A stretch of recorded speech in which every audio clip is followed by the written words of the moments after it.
Let's talk to Dawood Khairallah now, Professor of International Law at Georgetown University. Good to see you there, Mr. Khairallah. Now, Syria's foreign minister accuses the U.S., France and other states in arming, funding and staffing the rebels, which they deny. So who is supporting them? I think it's obvious that there is a foreign power that is supporting the armed rebels inside.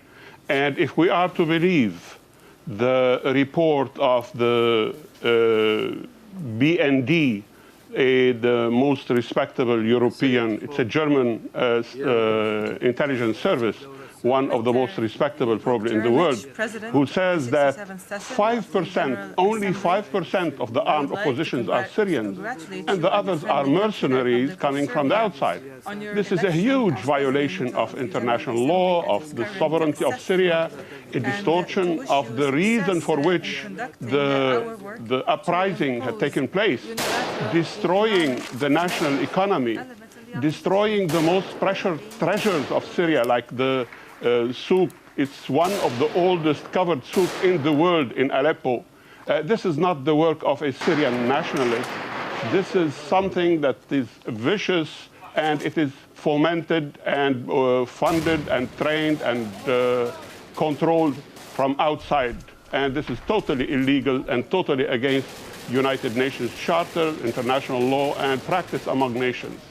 Now, as you know, the West is determined in its backing of the Syrian rebels. But where does the close American ally Israel, where is it? Could it possibly, this possible new regime in Syria be a dangerous development for Israel?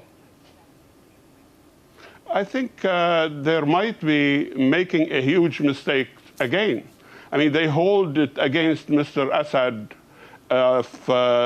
opposing the Israeli domination and supporting the resistance. We have to remember that Syria has an occupied, large piece of Syrian land is occupied by Israel.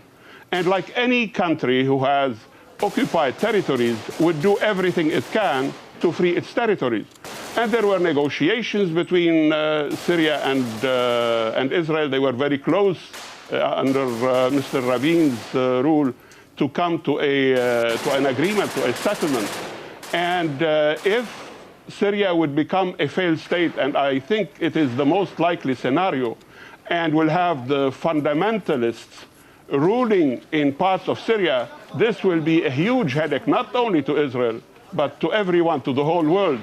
I don't know why this short-sighted behavior on the part of Israel, on the part of the U.S. also primarily. Thank you very much. We'll leave it right there. Mr. Dawood Khairallah, Professor of International Law at Georgetown University. Thank you for your time.